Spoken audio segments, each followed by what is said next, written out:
Hi guys, welcome back to another video where today we're checking out 4 more mini GT models.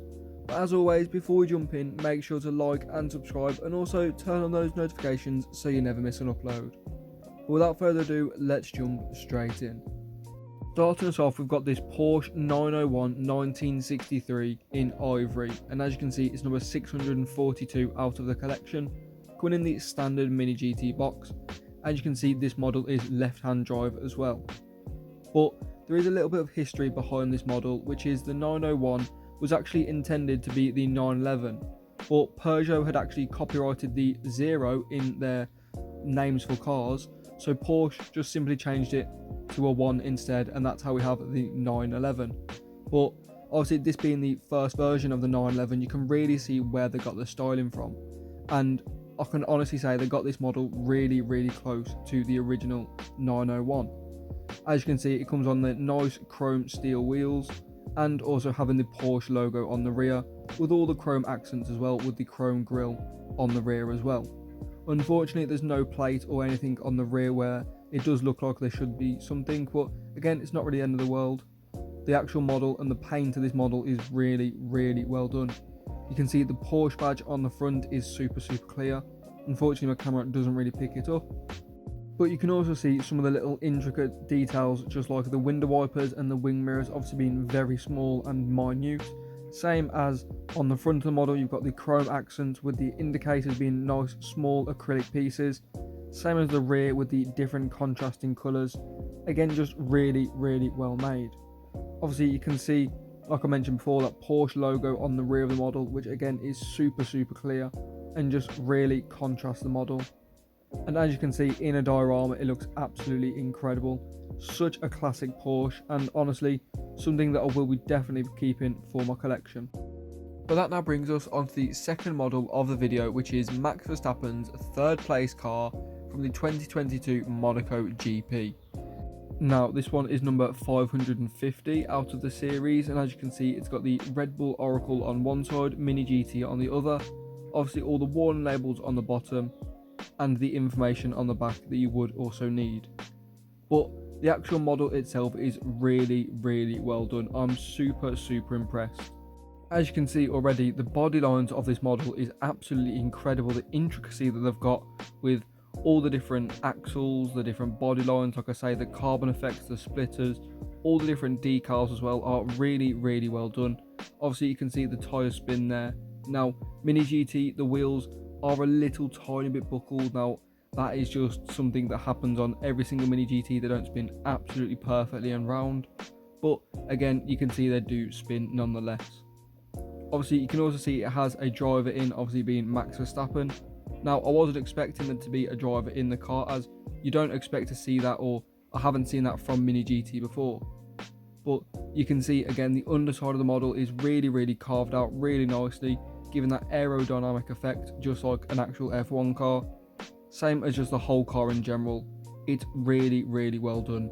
You can see how well done the carbon effect is. Like I say, the body lines, the intricacy with the body lines has really took me by surprise. As you can see, the way the carbon body lines on the side skirt and the splitter on the front just really work and really looks super realistic as well. Same with the colour and the paint scheme.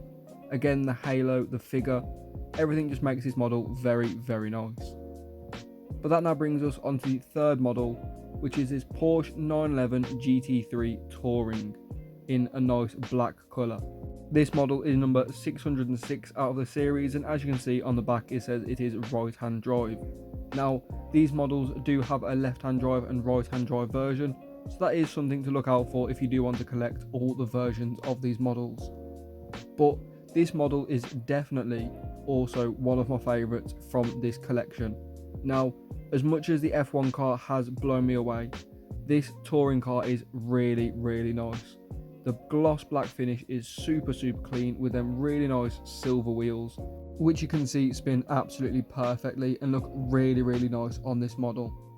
Now you can also see on the front it's got the two little grills, the badge, and obviously the headlights being nicely proportioned, and obviously the silver trim around the windows as well. Now on the back you can see the nice thin tail light, which again is really synonymous with Porsche, along with the Porsche logo on the rear, the GT3 just a bit higher up on that sort of grille area, just below the window. You can also see, obviously, like I say, the paint is absolutely phenomenal. The gloss black is really nice. Now, you do have to be careful of fingerprints, but again, this model in a diorama looks absolutely perfect. You can really tell they put a lot of thought into this casting. As you can see on the rear of the model, it's got that really nice grille effect, and obviously that small GT3 logo. And obviously just the rear of the model in general, body lines and proportion is really well done.